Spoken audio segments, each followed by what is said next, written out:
Por que era um inferno ser um samurai? Imagine viver em um mundo onde sua honra vale mais do que sua própria vida. Onde um único erro pode significar que você mesmo terá que tirar sua própria cabeça.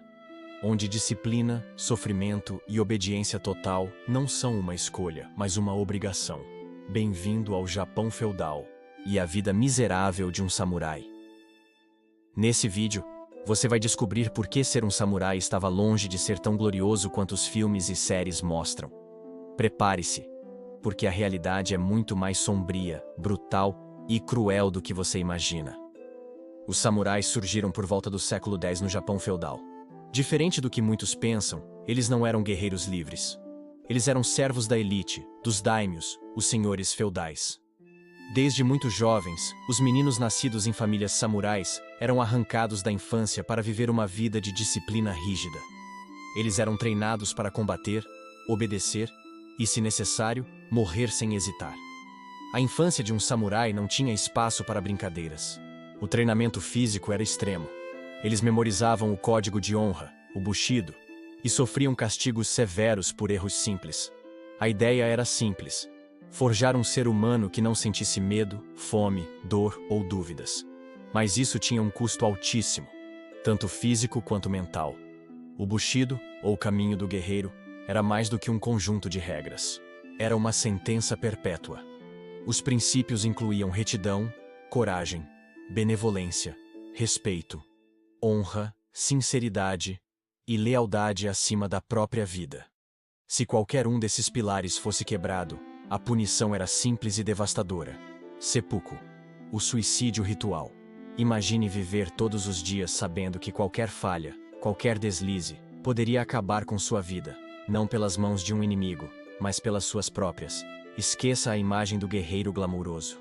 O dia a dia de um samurai era pesado, tedioso e cruel. Eles acordavam antes do nascer do sol e começavam o dia meditando sobre a morte, se preparando psicologicamente para estar pronto para morrer a qualquer momento. Passavam horas em treinos intermináveis com espada, arco, lança e combate corpo a corpo.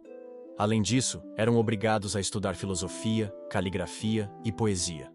Isso mesmo, além de lutar, precisavam ser cultos.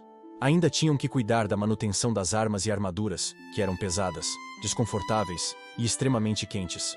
E quando não estavam em guerra, serviam como burocratas, guardas, cobradores de impostos ou administradores. A romantização não cabe aqui. Era um emprego, e extremamente estressante. As guerras entre os clãs no Japão feudal não tinham nada de honra nos campos de batalha. As armaduras eram pesadas, desconfortáveis e não protegiam totalmente contra flechas e lanças. As batalhas eram brutais. Espadas quebravam ossos, lanças atravessavam vísceras, e a morte muitas vezes vinha por infecção, não pela luta. Cavalos tombavam, homens mutilados, gritos incessantes. Um verdadeiro inferno sonoro e visual. Se capturado, a tortura era uma certeza. A morte, uma libertação. Os samurais, muitas vezes, lutavam sem saber se seu senhor sobreviveria à batalha. Se o daimyo morresse, eles poderiam se tornar ronins, samurais sem mestre, condenados à fome, miséria e vergonha. Se errasse, se falhasse, se mostrasse covardia, se fosse desonrado, a solução era simples e terrível: seppuku. O samurai ajoelhava, sacava uma pequena adaga e fazia um corte profundo no próprio abdômen, rasgando da esquerda para a direita. A dor era indescritível. Na tradição, um segundo samurai, o Kaishakunin, estava ao lado com uma katana afiada, pronto para decapitá-lo e encurtar seu sofrimento. Mas nem sempre isso acontecia rapidamente. Às vezes o segundo falhava, e a agonia podia durar minutos intermináveis. Imagine viver com isso todos os dias sobre sua cabeça. Mesmo sendo guerreiros de elite, muitos samurais viviam na pobreza. O Japão feudal era instável. Guerras constantes destruíam plantações. Muitos recebiam terras como pagamento, mas terras improdutivas, infestadas de pragas ou controladas por camponeses miseráveis. Epidemias de cólera, varíola e tuberculose eram comuns. A medicina era rudimentar. Se quebrasse um osso, perdesse um membro ou adoecesse, dificilmente havia cura. Quando um samurai perdia seu daimyo, seja por morte ou desgraça, ele se tornava um ronin. Sem emprego, sem salário, sem honra. A maioria vagava pelas cidades, mendigando, vendendo seus serviços como mercenários, guarda-costas ou até assassinos. Outros caíam no crime, roubando, matando ou extorquindo. Na sociedade japonesa, ser Ronin era praticamente um morto-vivo.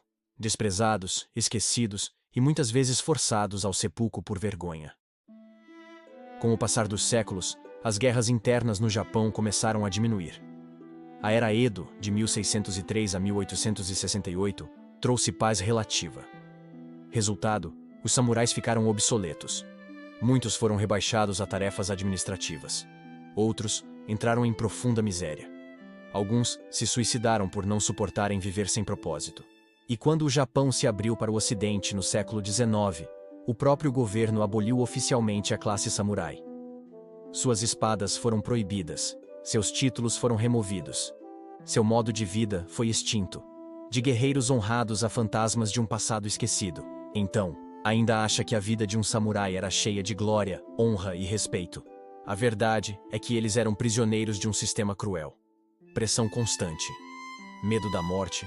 Regras impiedosas. Sofrimento físico e psicológico diário. Ser um samurai era, sem dúvida, viver em um inferno disfarçado de honra. Se você gostou desse vídeo, não esquece de deixar seu like, se inscrever no canal e ativar o sininho. Toda semana trazemos histórias reais que a história esqueceu e que você precisa conhecer. Comenta aqui embaixo. Você sobreviveria como um samurai? Quero saber sua opinião.